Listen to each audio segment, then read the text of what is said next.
Subscribe to the Donnie Houston podcast, man. Man, talk about, because like you say, this is with, in conjunction with Rec Shop. Mm-hmm. Yeah, y'all got that history. How far does that go back? Does that go back to Big Moe, or does it further than that? It goes to right around Big Moe. I ain't dropped my first shit till 98. And I think at the tail end of 99, motherfuckers started talking about doing that shit. You know what I'm saying? Like, right in the midst of Screw leaving here. You know what I'm saying? Like, we was in that motherfucker working every night. Sometimes Screwball was up there. And I mean, one thing about, Rick, he always kept a solid team around him. And them niggas was working. Like, all them people, like, I'm not trying to discredit the music at all, because, the music was dope. But it take a machine. It take a motherfucking machine to put you in a machine so you can get this Travis Scott out of that shit. So you can get this Beyonce shit out of there on the other end. Like, it take a machine putting you places. It's hard to do by your motherfucking self. Man, trust me, I've been a bad motherfucker a long time doing this shit by myself. So what I'm doing is dope. But like, if it was a machine, that little push, that shit turns into an automated drive that you can put on cruise control at 70. By myself, man, I'm jogging. So I'm getting it, but that shit come like I'm giving it out. Pause. I just feel like I had to say pause. I said, come, y'all. My partners play too much, so I'm gonna have to watch my mouth and shit like that.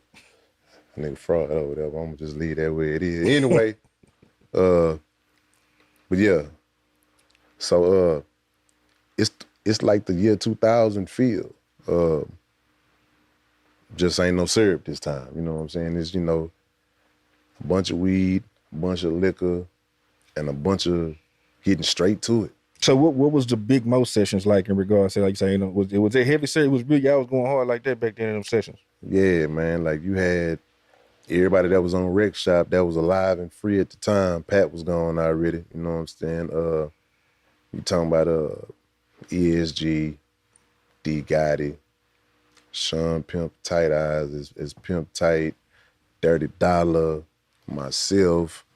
Man, there was all kind of motherfuckers up there. Then there be people that don't even be on the songs, but they provide homeboy support, you know what I'm saying? A little old Al D Screw sometime, the Click, Angelique, Big like everybody was at that motherfucker. So it's not like you at the studio. It's like you coming to come hang out and you might get fucked up and make it on an album.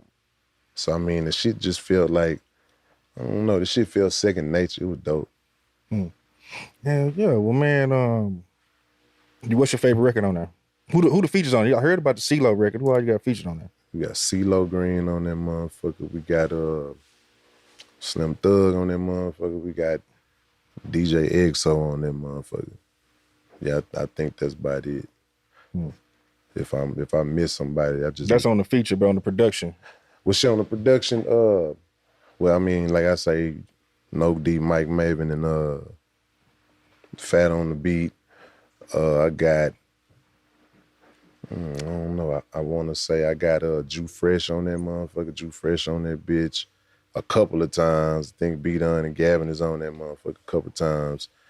Corey Moe is on that motherfucker. He did the CeeLo Green feature. I mean, we got track sounds on that motherfucker, some old shit. It's an old reggae song. That's the reggae song I was talking about. So about black people coming together. So it's special when I do that shit, cause shit, I don't never be together with no motherfucking body. So when I was feeling that, I was really on some like, yeah, man, we hopeless. We need to get this shit right.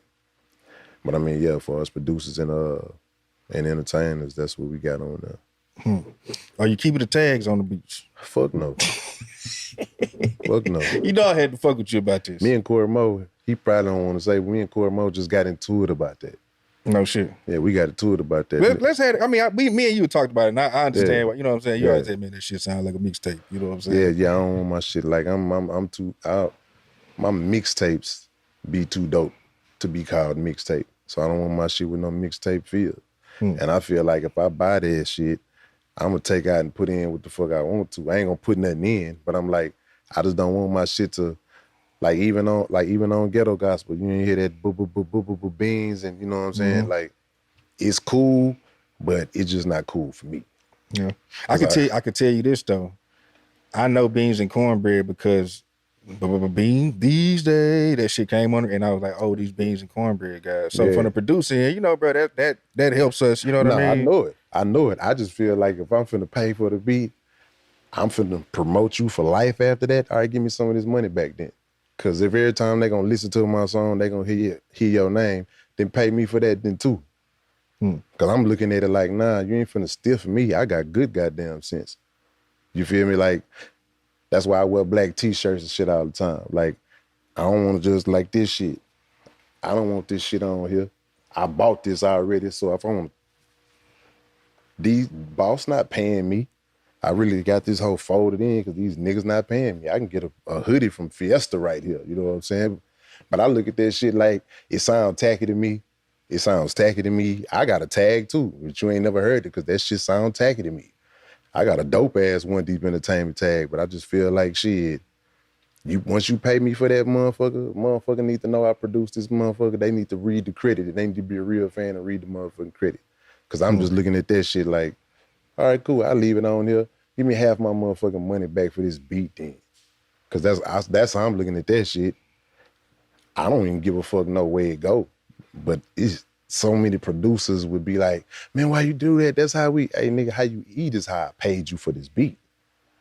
You know what I'm saying? And you getting publishing out this motherfucker every time I get publishing out of this motherfucker. Like, pause, but how much dick you trying to put in me, nigga?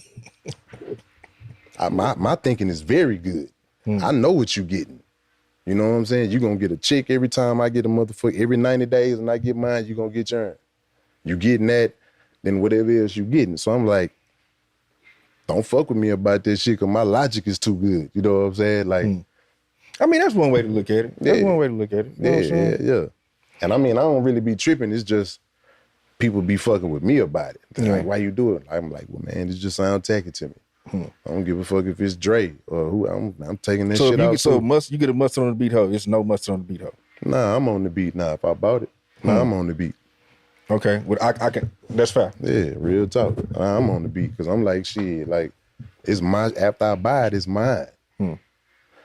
Like, so you go tell me, you know what I'm saying, if I buy this table from you, don't paint the white red, how you gonna tell me it's mine now? I bought this motherfucker. If I listen to you and be like, I'm your hoe. That's how I look at it, like, shit, now I'm not your hoe. I'm gonna do what I wanna do with my shit. And this shit gonna make my shit sound better to me. It just sounds better to me. I don't give a fuck if a nigga like it or respect it, but that's what it's gonna be with me. It was never a thing to me till people started fucking with me about it. Like, man, why you took my tag out? Nigga, cause I bought it, nigga. I ain't gonna lie. I asked about it because for someone who grew up listening to you for as long as I did, to have a record out with you, like, that's cool for people to be like, oh shit, you did something with Ro. You know what I'm saying? Because motherfuckers ain't reading the credits, bro. We ain't getting physical CDs no more. I know it. It's just you know what I'm saying? Like, that's just that's the other side of it. You feel me? I feel you. But like, nah, like, when I'm not reaching on a nigga, I just don't let nobody reach on me. It just feel like it's a, like, if you want more, charge more for your beat. Charge more for your beat.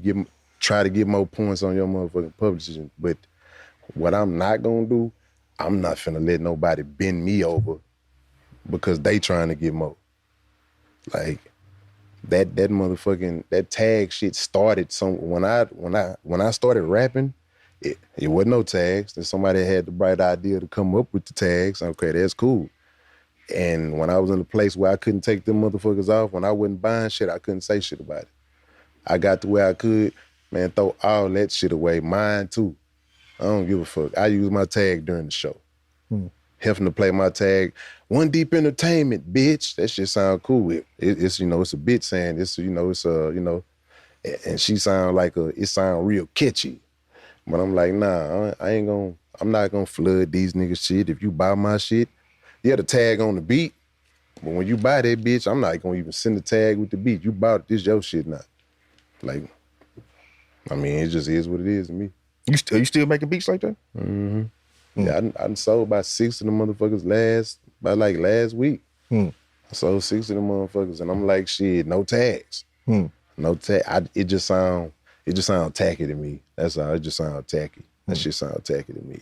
Subscribe to the Donnie Houston podcast, man.